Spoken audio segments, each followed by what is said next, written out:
बीडमध्ये झालेल्या दमदार पावसानं बिंदुसरा पाणी प्रकल्प ओव्हरफ्लो, गोदावरी नदीकाठच्या गावांमध्ये पाणी शिरलं असून शनी मंदिर, पांचाळेश्वर मंदिर पाण्याखाली, बिंदुसरा नदीची खास ड्रोन दृश्य माझाच्या प्रेक्षकांसाठी। बीडच्या माजलगावमधील सांडस चिंचोली गावाला गेल्या 2 दिवसांपासून पुराच्या पाण्याचा वेढा, धरणातून बिंदुसरा नदीपात्रात पाण्याचा विसर्ग। बीडमधील उखंडा तलाव ओव्हरफ्लो, जवळपास 100हून अधिक पाणी प्रकल्प पूर्ण क्षमतेनं भरल्यानं जिल्ह्यातील पाण्याचा प्रश्न मार्गी, सुशांत काशीद यांनी टिपलेली तलावाची खास ड्रोन दृश्य।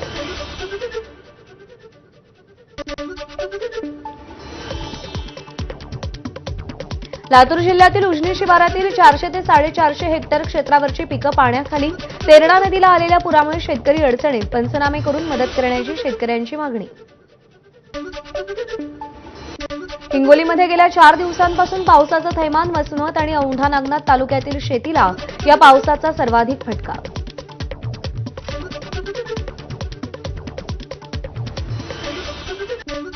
बुलढाण्यामध्ये अनेक ठिकाणी ढगफुटी सदृश पाऊस, जिल्ह्यातील खडकपूर्णा प्रकल्पाचे सगळे 19 तर पेनटाकळी धरणाचे 4 दरवाजे उघडले। जालना शहरातील अनेक भागात मुसळधार पाऊस, पावसानं घरात पाणी शिरलं, 4 चाकी गाड्या सुद्धा पाण्याखाली। जालन्याच्या वडीगोद्रीमध्ये सर्वदूर पाऊस, वडीगोद्री परिसरामध्ये अनेक दुकानात पाणी शिरलं, धान्य दुकानात देखील पाणी शिरल्यानं गहू, तांदूळ यांची पोती पाण्याखाली, धान्याची मोठ्या प्रमाणात नासाडी। छत्रपती संभाजीनगर जिल्ह्यातील करंजखेडा महसूल मंडळात काल रात्रीपासून जोरदार पाऊस सुरू, पूर्णा नदी दुथडी भरून वाहत असून त्यामुळे अनेक गावांचा संपर्क तुटलाय। छत्रपती संभाजीनगरमधील धानोरा तालुक्यातील कोल्हापुरी बंधारा पाण्याखाली, पाणी शेतात गेल्यानं शेतीचं नुकसान। जळगाव जिल्ह्यात पाचोरा आणि जामनेर तालुक्यात अतिवृष्टी झाल्यानं नद्या नाल्यांना मोठा पूर, अनेक घरांमध्ये आणि शेतींमध्ये पाणी शिरल्यानं शेतकऱ्यांचं मोठं नुकसान। जळगाव जिल्ह्यामध्ये पाचोरा तालुक्यात वडगाव, शिंदाड, वाणेगाव, निंभोरी, राजुरी, वाडी, शेवाळे, सावरे, पिंपरी या गावांमध्ये मध्यरात्री ढगफुटीसारखा पाऊस, दगडी नदीला पुन्हा पूर, पुराच्या पाण्यात शेकडो जनावरं, पशुधन वाहून गेल्याची भीती। अहिल्यानगरच्या पाथर्डी तालुक्यातील करंजी इथे ढगफुटी सदृश पाऊस, 6 ते 7 फूट पाणी साचल्यानं अनेक घरांचं नुकसान, आयुष्यभराची कमाई वाहून गेल्यानं महिलांचे अश्रू अनावर।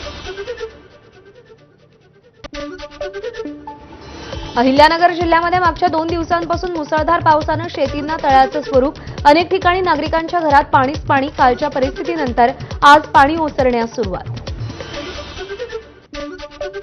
कोल्हापुरातील सीना कोळेगाव प्रकल्प ओव्हरफ्लो, धरणातून सोडलेल्या पाण्यामुळे मोहोळ तालुक्यातील अनेक बंधारे पाण्याखाली। अक्कलकोटमध्ये खैराड गावात अनेकांच्या घरात पाणीच पाणी, काही काळ गावाचा संपर्कही तुटला होता, नागरिकांकडून तात्काळ पंचनामे करून नुकसान भरपाईची मागणी। सोलापूर जिल्ह्यातील बार्शी तालुक्यातील जवळगाव धरण ओव्हरफ्लो, हे धरण ओव्हरफ्लो झाल्याची मनमोहक दृश्य ड्रोन कॅमेऱ्यात कैद, बार्शीतील अशोक कापसे यांनी टिपलेली ही ड्रोन दृश्य आपण पाहतोय। सोलापूरमधील रानमसले गावातील ओढा ओव्हरफ्लो झाल्यानं पूल पाण्याखाली, रानमसले खुनेश्वर पुलाची उंची वाढवण्याची ग्रामस्थांची मागणी। सोलापुरातील सीना नदी परिसरात पूरसदृश परिस्थिती, औराद संजवाड पूल पूर्णतः पाण्याखाली, औराद परिसरातील गावांचा संपर्क तुटला। सोलापूरच्या आष्टी तालुक्यातील ढगफुटी सदृश पावसामुळे सीना नदीला पूर, पुरामुळे सीना नदीवरील संगोबा पूल पाण्याखाली, सध्या संगोबा पूल वाहतुकीसाठी बंद। उजनी धरणाचा विसर्ग 1 लाखावरून 80,000 तर वीर धरणाचा 17,000वरून 3,000 इतका कमी केल्यानं पंढरपूरला पुराचा धोका कमी, मात्र चंद्रभागा दुथडी भरून वाहू लागली असून वाळवंटातील सगळी मंदिरं पाण्याखाली। वर्ध्याच्या आनंदवाडी येथील दाम्पत्य नाल्याच्या पाण्यात पडलं, पत्नी बचावली असून पती मात्र अद्यापही बेपत्ता, पोलिसांकडून शोधकार्य सुरू। अकोला जिल्ह्यातील काटेपूर्णा प्रकल्पाचे 4 दरवाजे उघडले, पाणलोट क्षेत्रात पाऊस असल्यानं सुरक्षेच्या दृष्टीनं निर्णय, नदीकाठच्या नागरिकांना सतर्कतेचा इशारा। अतिवृष्टीमुळे नांदेडमध्ये गोदावरी नदी प्रवाहित, गोवर्धन घाट इथली मुख्य स्मशानभूमी पाण्याखाली, सिडको भागातील स्मशानभूमीचा वापर करण्याचं प्रशासनाचं आवाहन। परभणी जिल्ह्यामध्ये पावसामुळे लोअर दुधना प्रकल्पाचे 14 आणि येलदरी धरणाचे 6 दरवाजे उघडण्यात आले. गोदावरी नदीला पूर परिस्थिती निर्माण, तर दुसरीकडे पूर्णा आणि दुधना नद्या तुडुंब भरून वाहत आहेत. इंदापूरमध्ये मुसळधार पावसाचा कहर. मुसळधार पावसामुळे सणसरीतील ओढ्याला पूर. अनेकांच्या घरात पाणी शिरल्यानं मालमत्तेचं मोठं नुकसान. मराठवाड्यात संभाजीनगरला ऑरेंज अलर्ट, तर बीड, जालना, परभणी, हिंगोली, लातूर, नांदेडला येलो अलर्ट, तर विदर्भामध्ये नागपूर, वर्धा, वाशिम, अकोला, अमरावती, भंडारा, बुलढाणा आणि यवतमाळला देखील येलो अलर्ट. मराठवाड्यात सलग दुसऱ्या दिवशी अतिवृष्टीमुळे 15 लाख हेक्टरवरच्या पिकांचं नुकसान. मराठवाड्यामध्ये 99% तर 4 जिल्ह्यांमध्ये 100%वर शेतकऱ्यांचं नुकसान. अतिवृष्टीचा जोर कायम असल्यानं अनेक गावांसह शहरातलं जनजीवन विस्कळीत. अहिल्यानगर जिल्ह्याला जोरदार पावसाचा फटका. खासदार निलेश लंके आणि माजी मंत्री प्राजक्त तनपुरेंनी नुकसानग्रस्त भागाची पाहणी केली. नुकसानग्रस्त कुटुंबियांना अन्नधान्याचे किटही वाटले. लोकप्रिय घोषणांमुळे राज्यावरील कर्जाचा बोजा वाढला.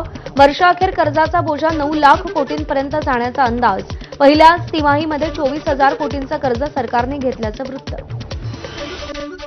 सत्ता मिळवण्यासाठी वाटेल त्या स्तराला जाऊ शकतात. काँग्रेस नेते विजय वडेट्टीवारांची सत्ताधाऱ्यांवर टीका. लोकप्रिय घोषणा करत असताना आपल्या तिजोरीत काय आहे हे पाहून निर्णय घेण्याची आवश्यकता असते, वडेट्टीवारांचं वक्तव्य.